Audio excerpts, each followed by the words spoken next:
What if you were to listen to an internationally acclaimed, multi-award-winning illusionist, and he had something far more to say than, "Watch this trick"? Rick Thomas is that performer, ready to go far beyond his magic and far beyond your imagination as he shares secrets regarding our dreams. Dreams that can become reality.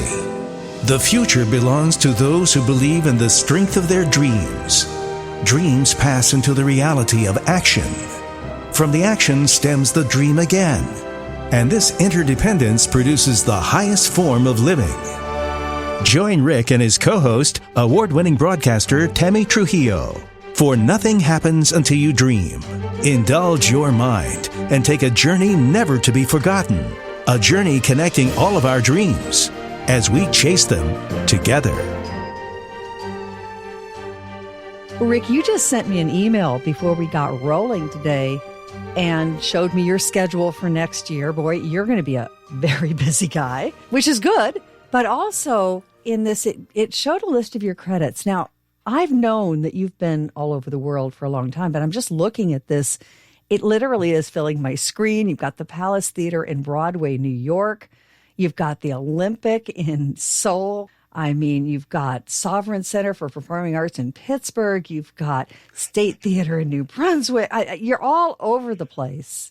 And fairs and parks, cruise lines, casinos, all the big ones in Vegas. My gosh, Rick, where haven't you been? You know what? I have to tell you this again. This is the human mind. I am so frustrated often. I start my day out and I just I've got to accomplish something. I feel like I haven't done anything in my life. Oh, gee. And then today, as you looked at the appearances and my past credits, you're like, what? Right. I know. I'm the same way with my career. There's still more to do. And I guess it's the day when you can't think of anything else that you need to do is when we both might say, ta-da, maybe. Well, it's all the accomplishments, but it's the one that has said no forever. No. Okay. You know what? I'm going to prove to you my great worth. Then you just keep pushing and pushing and pushing. And finally, they come through and go, where have you been all our lives? Yeah. I've been trying to tell you. I've been in front of you for years. Banging on the back door. Well, okay, I'm going to say that the crowning achievement in your career, in my opinion, my humble opinion, would be to play a big, huge theater in Germany. Germany? Really? I'm German. Then that makes sense. I got an ulterior motive. I'm going along as your translator. See? I have been traveling the world for so long. It comes to a point where I've been lucky in my career that sending my show across the world, that it has actually gotten back to me every time in one piece. And I know I'm not kidding. I've gotten to a point where I'm like shell shock. I'm like, I don't want to really send my show out again. I may never see it again. Sending it to Germany is, it may get out there, but still, people don't understand also. When you send a show across the world, it takes about 2 months to finally get it there and get it up and running. And that's in both directions. So if I'm going to do a show in Germany, I've got to make sure that I am taking care of myself for the 2 months before the shows in Germany and the 2 months after Germany. So there's 4 months there that I don't have my show.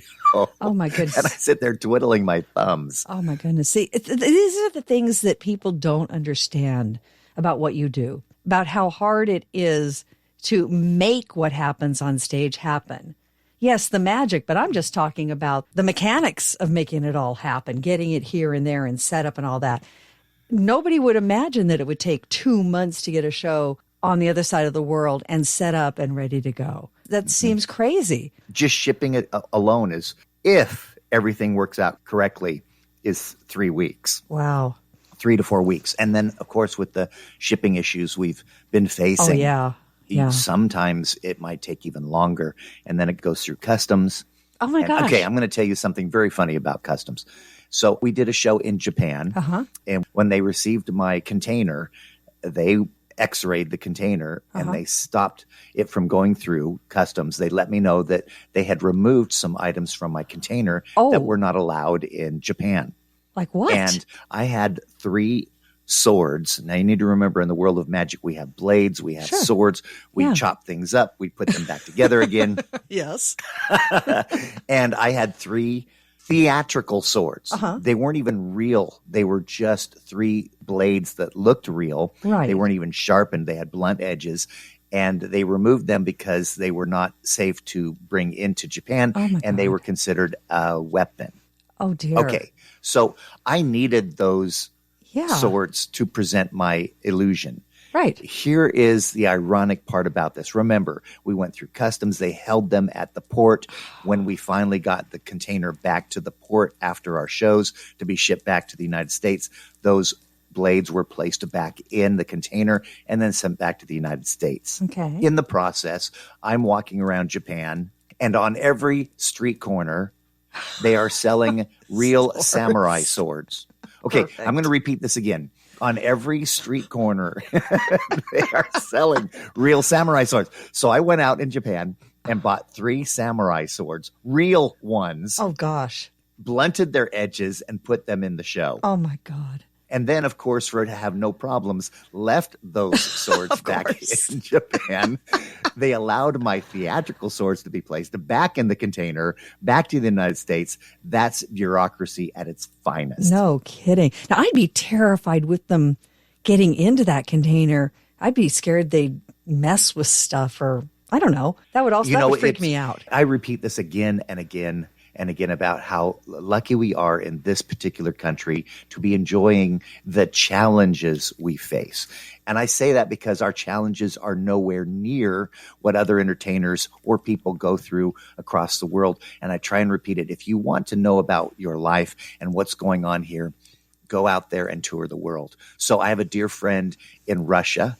His name's Anatoly Nemitov, and he came out to the United States to perform with a Russian show in Las Vegas, and we became dear friends. Since that time, he moved back to Russia and is performing successfully there as an illusionist in Russia. So, Anatoly, if you're listening to me, this story is about you. And it's about Anatoly because you need to understand how amazing our system works. And you're saying, you're frightened about somebody getting into the container. Yeah. Japan, I'm not too worried. But other parts of the world, yes. If you send a container from Los Angeles to New York and you get to the other side and you pick up that, however they busted or trucked it or whatever it is, you can guarantee that the price you paid was the price you paid, and you pick it up at the port or the dock or wherever it may be, and you move on and go do your show. Okay. So Anatoly had some illusions built and made in the United States. He then had them shipped to Russia. And when they arrived at Russia in the port, he went down there to pick up his illusions that he had paid completely for. He had also paid for all the shipping from the United States to Russia to get those items. When he got to the port officials asked for a bribe. They asked him to pay a fee to receive his items that had come over in a container from the United States that were fully and completely paid for properly. And he did not have the monies to pay the bribe at the port, and he never saw those illusions. They disappeared. No. And they cost a fortune to build over here. They're expensive. Yes, and there are other parts of the world that I have been to, and I dare say the names of the countries, but I have had to pay my way through stop points to get my show to the airlines to finally get the illusions on board on a container or a cargo plane to another part of the world, and bribing local authorities to get it there. Oh, wow. And you had to do it or you'd lose your stuff. That is not the case in the United States. So I felt so bad and continue to do so for Anatoly. The challenges and ridiculous scenarios that he has to deal with trying to just basically entertain the world. Yeah, right. Do something positive.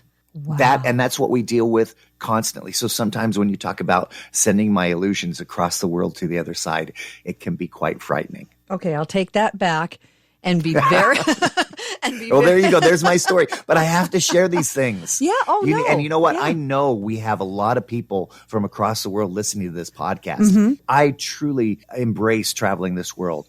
The places I've seen, the places I've performed, I wouldn't change it for anything. But the frustrations are the challenges, whatever it be, an immigration or whatever it is to move items around the world can be extreme struggle sometimes. And I just say that here in the States, when someone gives you a price and you want to get your items from one place to another, that's what it's going to be. Right. There's not going to be someone throwing in a wrench in the scenario and trying to mess you up like with Anatoly, never seeing his illusions because the people at the port were so dishonest that if he didn't do as they demanded, too bad, so sad. Wow. And your illusions are literally gone. Oh, that is heartbreaking. That is really heartbreaking. So there you go. That's the beginning of a wonderful podcast. And I'm telling you today, we have a wonderful podcast. Well, I want to make people aware because looking at your schedule, because you're in Branson next year, but I want everybody on the West Coast to know you have dates in Laughlin in February. You have dates in Las Vegas in February. Yes. And so you're coming to the West Coast. So all of us who are West Coasters are going to get a chance to see you in person. And we'll have more information on those dates as we get closer. But just know in February, Rick's coming out here to West Coast. Yay. I'm telling you now, we're going to be at Harrah's, Harrah's in Laughlin for 2 weeks in February. And then we're going to be over the South Point Casino and Resort in Vegas. And then actually, I have some work that I'm doing down in LA. I'm having some cases built for my show and some of my illusions. And I've accepted to do a week at the Magic Castle in Hollywood. Ooh, We're kind of excited there. Oh, are you kidding? That's an amazing place. Well, Tara's like, really, Rick? Really? And she says that in jest, but she says it because we perform somewhere between 3 and 5 shows a night. They're very short shows. Right. But we are responsible for the main showroom, the Palace, and she works her tail off. And so just so you know, when we're there, yes, we work very hard at pulling off our show, but at the same time, the amount of required shows that are presented at the castle are major. She actually is looking forward to it and she's excited, but she just kind of gave me the eye. Do you know how hard we're going to have to work? We do it for the love of the business. Oh, yeah. Well, now you've been honored as Magician of the Year at the castle, right? Yes, some years ago, before I moved my show to Vegas, and continue to be honored. So when I go there, I have friends and family who look forward to my return, and it's nice to give back. I have been in this industry now 45 years. This is what I am. I was born an illusionist. Yes, and when I get to go back to the castle and perform, it isn't to perform at the castle to say that I'm at the castle. It's to perform at the castle because I get to pay homage. I get to go home. I get to go back to my roots. It's just charming for me to be there and return and just feel the warmth and appreciation of just being part of the community. Yeah, I get it. Well, I'm so glad you're coming back to SoCal for a week. Can't wait. It's going to be great. So you got an exciting 2023 all lined up. I like it. So busy already, but I have to make myself feel like I'm accomplishing something. I could just sit back and yesterday I was out on my back porch of the home and we overlooked a beautiful forest. And I just sat there in the chair and I don't do this often, but I sat there for like 8 minutes and said, A big 8 minutes. Wow.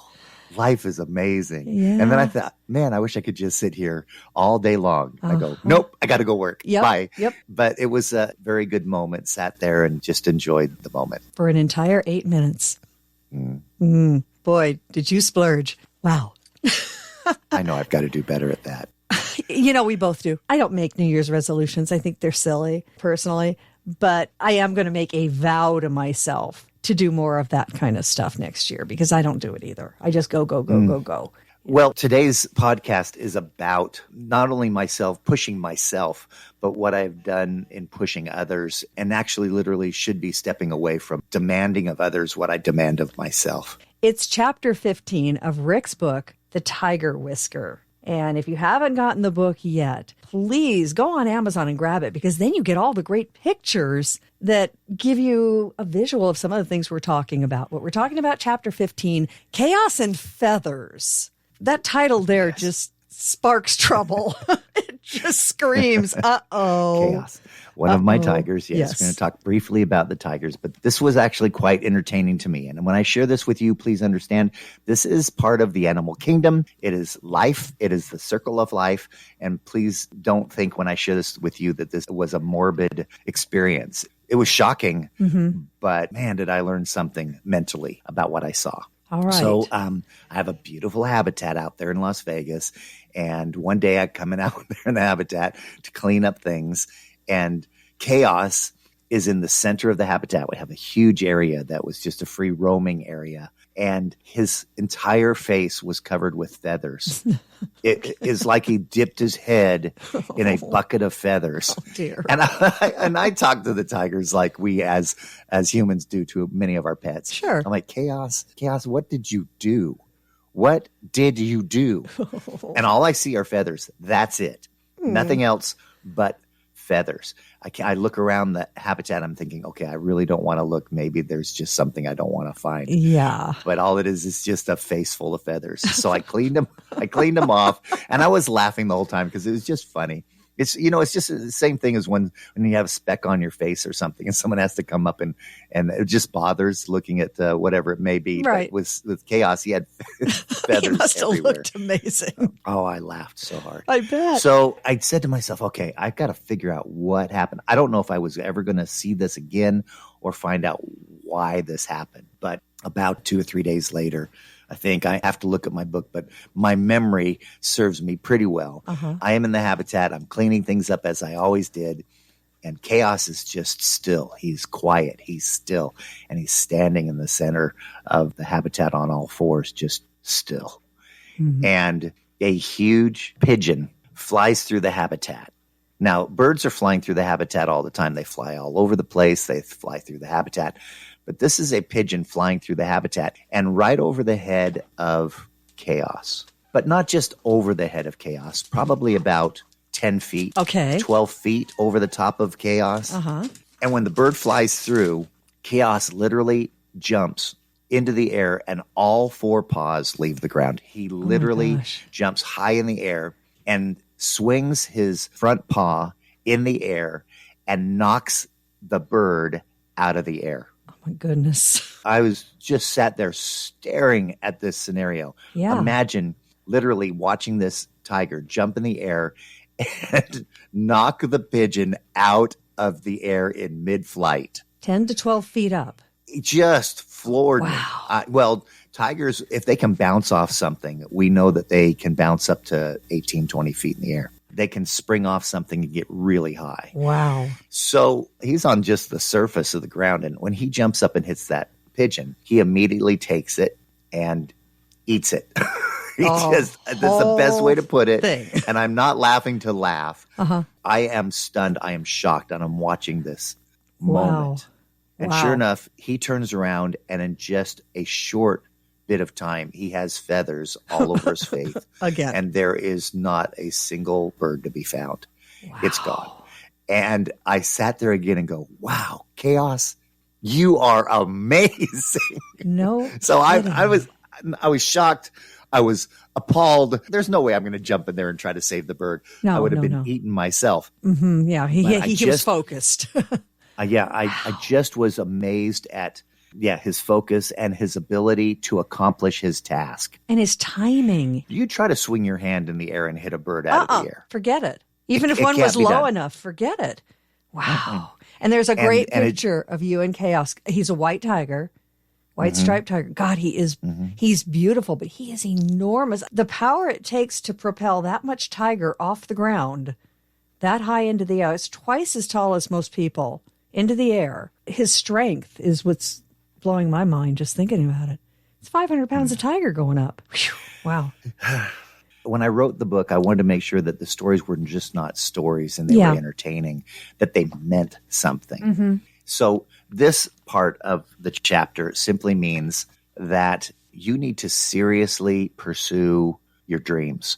You need to seriously pursue things that you think you cannot do.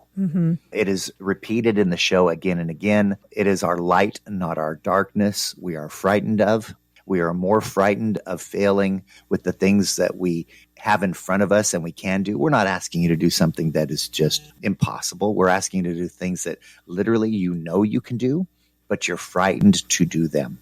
You find this comfort zone where you're just going to sit there and to be happy where you're at, but you must move forward. And to watch that tiger do something I couldn't even imagine doing was once again demonstrating that the human race is amazing. We enjoy our lives today because people had dreams that they followed. They created things. There are massive inventions that we enjoy today. I can tell you now, we are talking literally over the air, electronically, on the microphones, and we are doing an audio podcast. Yep. Just that alone is phenomenal. When I was in my 20s, when I made a phone call to Australia, when I was doing work in Australia, it was $10 a minute. Oh, yeah. For a phone call, $10 to $15 a minute. You usually had to call an operator. Right. They would. I don't know if you ever tried calling across the world. I did, Germany. But when they, yeah. Many times when I was a child to talk to my family. And what were the costs? Oh. What were the charges? First off, you couldn't do it yourself. You had to dial 0 and you had to get the overseas operator. That's a whole special thing. They have to hook you in. And then you go through all this rigmarole to get there. Oh, yeah, it was $10, $15. My grandma used to stand there and kind of time me because I'd be talking to my cousin Dieter, and my grandma would be looking at tapping her watch at about 3 minutes, because we'd already spent like $40. That was a ton of money back then, too. So today we speak face to face with these people for what? Oh, nothing. In reality, I know we spend money for our phones. We spend money on the cost of those phones, but virtually nothing. Yeah, it's pennies compared to what it was years ago. So here we are today enjoying these amazing accomplishments that somebody else has created. I love working on my computer. I do graphic and video production and design. It is my passion. If I was not an illusionist, I'd be editing for movies in Hollywood. It's my thing. I love it. But I can't put a computer together. Oh, no. I wasn't the person who created the computer, but I enjoy from their inventions and their amazing accomplishments what I do. And when it all comes together and we all find where we fit, it's great.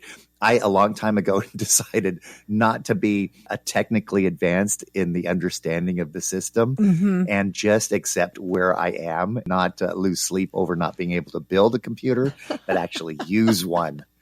We delegate. So, yeah. So I think that's important to realize that you need to find your place in this world, find your forte, and go with it. And if you can get up there and you can smack birds out of the air, more power to you. But I just know that we are often holding ourselves back. I can tell you this. I'd done a lot of performances for a lot of large audiences, but there was a point in my career where I was extremely frightened of doing an arena setting where you're talking not 1,000 or 2,000, but 5,000, 6,000, 10,000 people. Huge. It was, I didn't even want to crawl out of bed. I bet. It's just like mentally. And then at the same time, I'm thinking, Rick, you've got this. What are you so worried about? Whether you perform for one person or 10,000 people, it's the same thing. Right. It's the same thing. So there were things that I had struggled with that I had to get through mentally, and I just went for it. And part of it is I also often do my own booking and promoting on my show. That I also love. So I literally love getting the job. The accomplishment of actually getting the contract is exciting for me. However, once you get the contract, once you create the job, you then now need to do it. Go do the job. So I force myself to do the job because I made the contract. That's an exciting part of it. And yes, the excitement is in getting the gig, but then you've got to do it and commit yourself to it. So that's two sides of the story. And it's been positive for me and forcing myself to actually pull off the production once it's contracted. Do you think Kaos, when he jumped, knew he was going to get that bird, or was he hoping he would get that bird? He did it before. So I don't know about the first time. Again, I was stumped. I'm like, what? Yeah. So that's fascinating too. He had these feathers all over his face. And then I watched just a little time later, he did the same thing again. And you know why?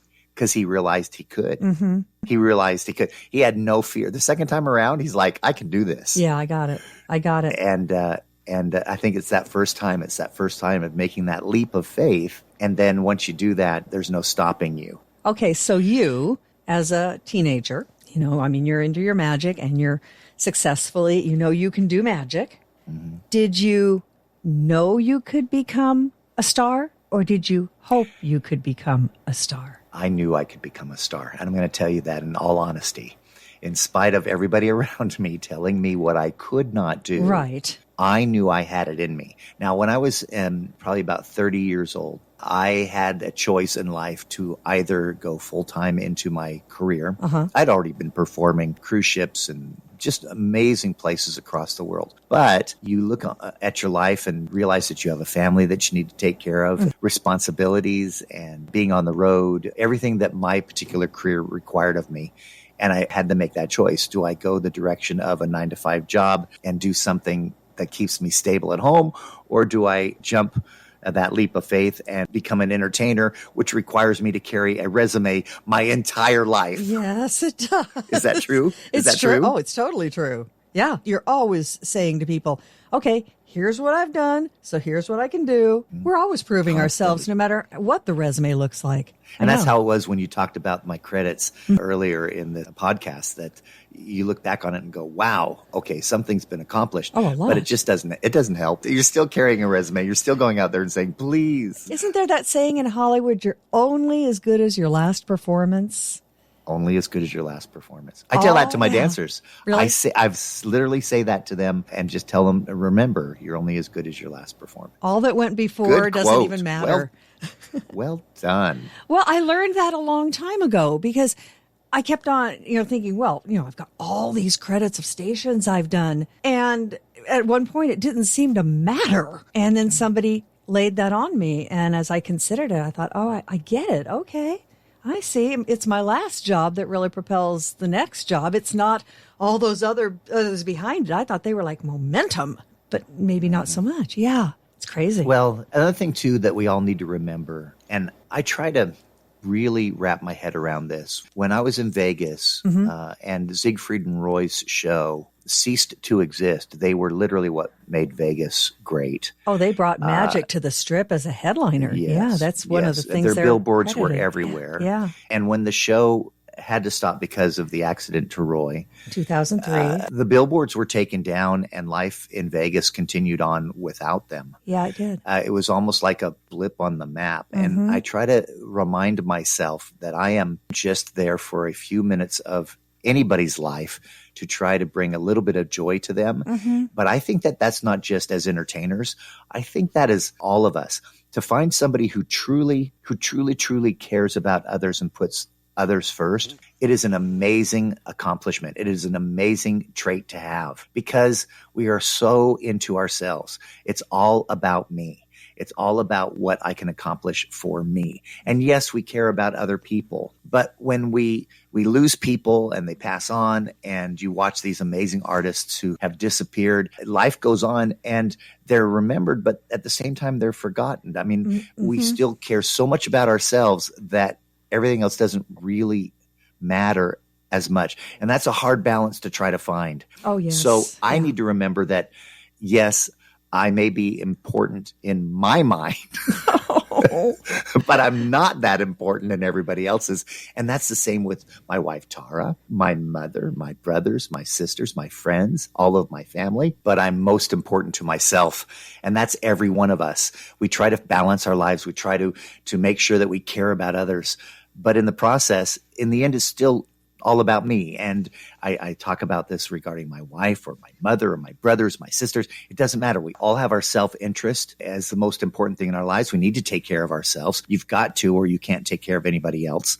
But when you realize that, when you realize you're not the important thing in other people's lives and we all got to work together, it makes it so much better. I found the frustration of trying to become this great star, this overwhelming success. And in the long run, we all need to be our own personal success, and it just doesn't matter. And it didn't matter when Siegfried and Roy's show closed, and it helps me stay slightly grounded. So I'm just going to pass it on and let you know I understand. I understand that you are most important to you. You give what you can to other people, but you need to take care of others as well and realize that we all have our own personal interest more so than anything else in our lives. And that's where the frustration is. carrying your resume around constantly and trying to get somewhere because everybody's trying to get somewhere. Yeah. Everybody's trying to be somebody. Chaos was one of the cats that you birthed at the habitat, right? Mm-hmm. Okay. Yes. And so here comes this little baby tiger, and you named him Chaos. Did you have any any inkling this cat was going to live up to his name? Because he certainly appears to have. Mischief is the best. He is not an aggressive tiger. He's absolutely wonderful, wonderful tiger. His face, stunning. Mm-hmm. His shape of his body, just beautiful. Just a gorgeous tiger. But Chaos, as far as mischief, that's probably the better way to put it. He was trouble. Yeah, he seems like Chaos was trouble. Because we've got another story in this chapter of Kaos and Feathers about going to Lake Tahoe where he proceeds to get into a little bit of mischief. Trouble.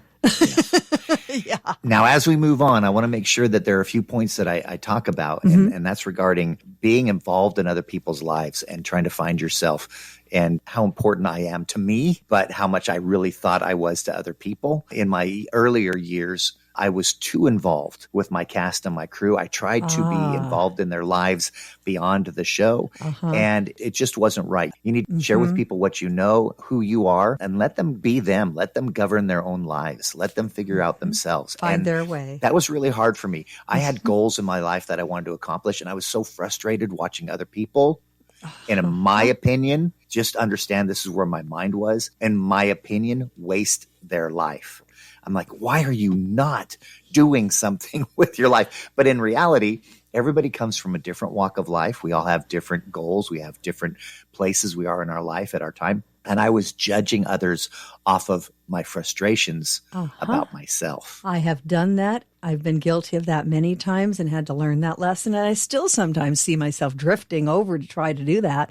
Now I stop myself most of the time. But yeah, you think, come on, I want to help you. Let me help you. Yes. I'm going to help you whether you want it or not. And I will force Yes. you to help. yes, right. yes, That's you right. will take this. But again, I'm going to give another saying. You can lead a horse to water, but you can't make him drink. Exactly. And that is so true. But when you're like you and I, you want them to do it. What's wrong with you?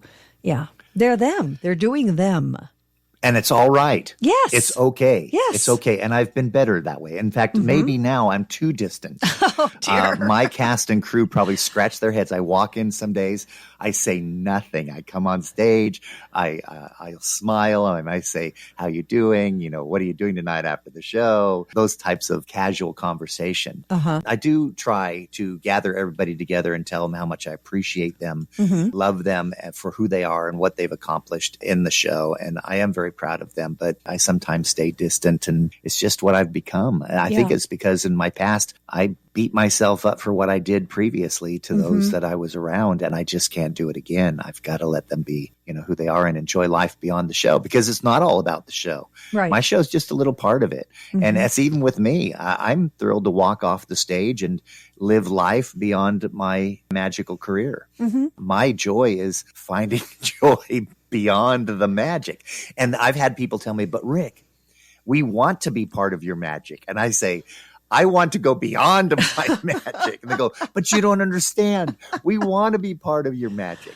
So for me, who has enjoyed that particular part of my life, looking beyond the magic, I have to also understand that what I do, what I say, following your dreams, that people do want to embrace that, and that it has been influential on their life. And I'm grateful for that. But still, and this is, I think sometimes people, when they think about entertainment, they don't understand these are our jobs.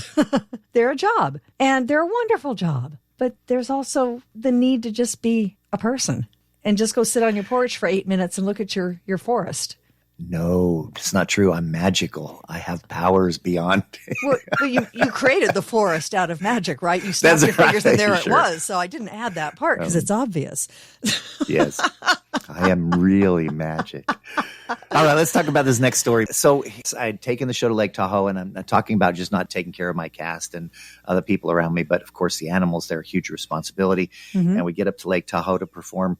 And on the stage, and you have to picture this, the crew for the theater had done an exceptional job building a beautiful area for Chaos Okay. to be backstage in the presentation. And he's the one It was tiger, big. right? One tiger? He's just the one tiger. That's Okay. all I brought in, just Kaos. And this is a 2,000-seat theater. It was a sold-out show. The audiences were coming to see, I can guarantee you without doubt, Kaos, a tiger in the show, along with the rest of the production. It was a big part of the show. He was in the pictures on the billboards. That is a given. So I get a phone call from one of the crew and say, you better get back here. Kaos isn't looking good. Ooh. Now, they had taken straw and put straw into his area, and they love to bury themselves in the straw. They'll dig down underneath it and they'll just disappear. Oh. And then, of course, not feathers, but now you have straw all over this tiger. And it's just funny, they love rolling around in it. And he was not happy. He was growling. He was turning green. I talked about this in previous podcasts about animals' eyes turning green. And once they turn green, they don't turn back. There's a chemical imbalance that happens when a tiger goes aggressive and their eyes literally turn green. Oof. And when you see that they're green, you better be on the other side of the fence. Wow. That's all I can tell you. And he was massively aggressive. I couldn't tell what was going on. I didn't know why he was so upset. We are just an hour or so before the show, and I am panicking because I have no control over my tiger. This is not something that is common. I did not know what to do. I couldn't figure out the scenario.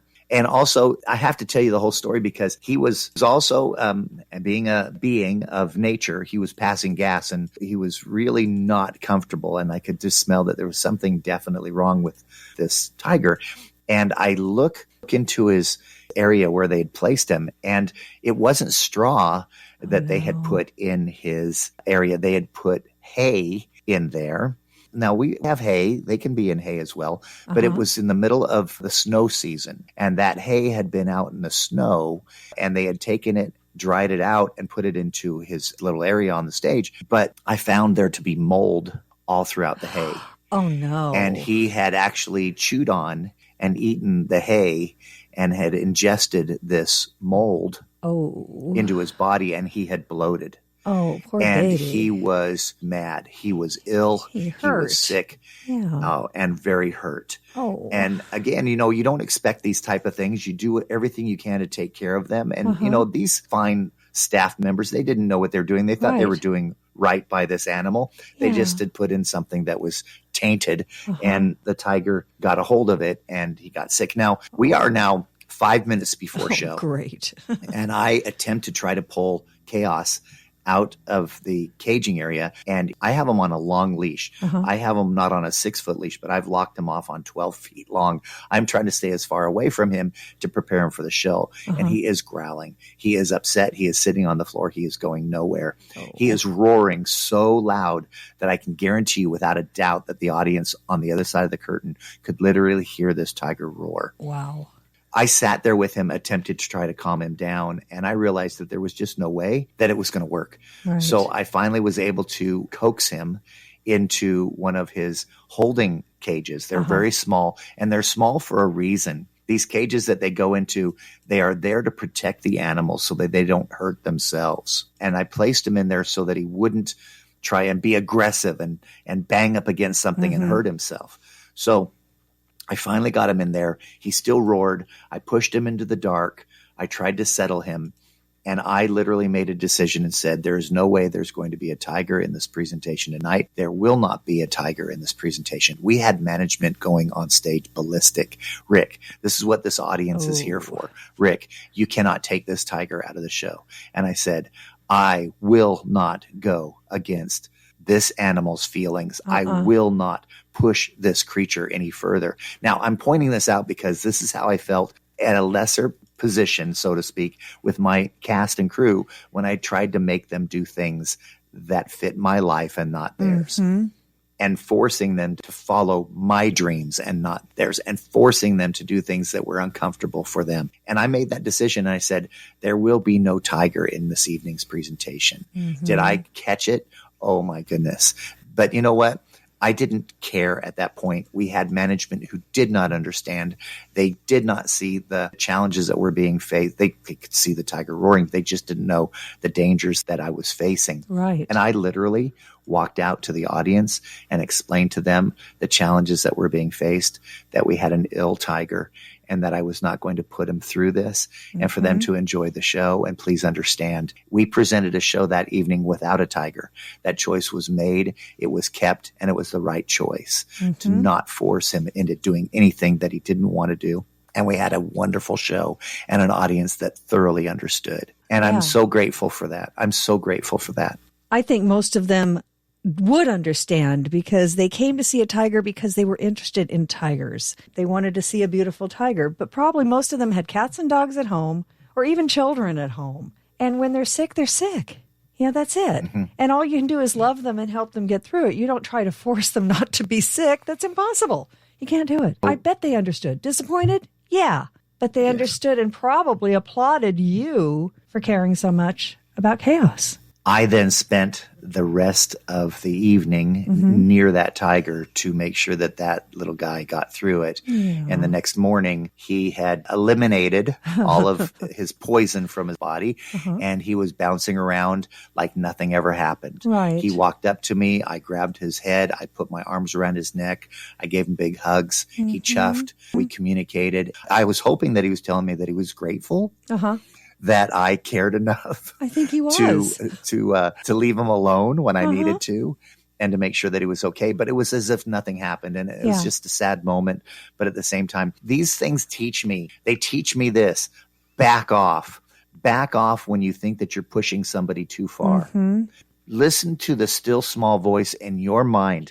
We all have a conscience. We are all born with this conscience, and sometimes we don't listen to it. Yes. But you need to step away. And when you see somebody struggling, when you see somebody cannot live up to the standard that you are attempting to push yourself to live to, that you need to let them find themselves. So my suggestion is, don't force people to be something that they are not. Make sure that you give everybody the opportunity to excel at what they do and become something great. But when you influence yourself on others by starting to push them around and cause them to, and in fact, a lot of times it's our own personal insecurities, our own inability to also succeed by pushing others because we're so frustrated with ourselves. I'm only saying this because of my personal experiences, my frustrations, my inability to reach goals that I think I should have is the reason that I push others as well. And the frustrations are there. So find yourself and just back off. But one other point, Rick, had you pushed Kaos, he would have turned on you. Because he was ready to, because he was in so much pain. Yes. I have pushed people before to the point that they've turned on me. All of a sudden, they don't like me anymore because I was trying to force them. Nobody likes to be forced. People need to find their own way. So if you don't back off, you're probably going to lose friends and have people turn on you. I learned that the hard way. I've also forced people to tears. Yep. And that's bad. I'm not saying anything we don't know. Yeah. But let your conscience be your guide. Yeah. I want to also, by closing out our podcast today, say these words again and let it echo this week in your mind. And don't forget, be a little kinder to everyone. Be a little kinder to everyone because you have no idea what they're going through. Indeed. Well, one more thing before we do go. We should bring up our economy right now. Every day, it gets just a little bit more worrisome. We've seen the stock market roller coaster in the past week or so. The elections, who knows what, as everything, the final results are in, what that's going to do economically or to the stock market or whatever. But we had our webinar a couple weeks back on gold and silver as a way to diversify and protect money. And Rick, I know you've been talking to a lot of people since the webinar who got the message. They understood it. Gold and silver does not go to zero.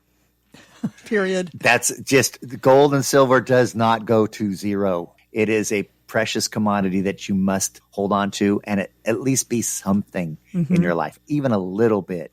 Have some fun. Collect gold and silver bullion, numismatic coins, whatever it may be. I am an expert in my own mind. So if you want to share a bit of your stories with me, there are a lot of people out there when they give me a call, they tell me that they are also collectors of gold and silver. I had one fine gentleman tell me that he collects gold a little bit and that he was excited for it and that it's been something that he's enjoyed throughout his life. And I said, you do a little bit of gold collecting? And he says, yeah, not a lot. I said, can I ask you how much you have? And he said, about 200 pounds. Oh. Now, I want you to calculate 200 pounds of gold at $2,000 an ounce. And he just plays around with a little gold. Rick, back up because everybody's trying to do the math right now. How much is that about? What would you say?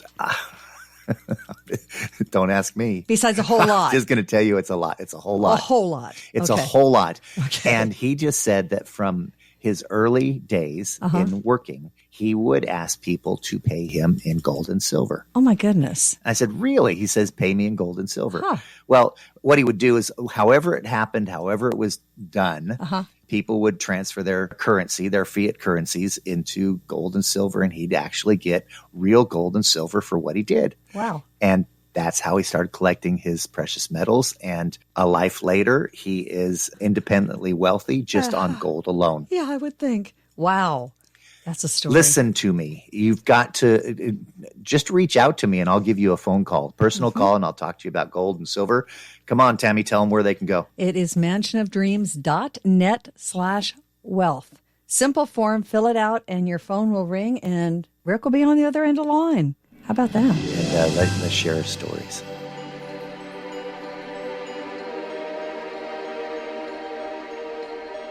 Thanks for joining us this week on Nothing Happens Until You Dream, starring Rick Thomas and featuring Tammy Trujillo, and is based on Rick Thomas's best-selling book, The Tiger Whisker, available on rickthomas.com. We hope you enjoyed this episode. We'd love for you to subscribe and leave us a review wherever you get your podcasts. And check us out on Patreon for exclusive members-only content. Stay up to date with Rick and Tammy at nothinghappensUntilYouDream.com.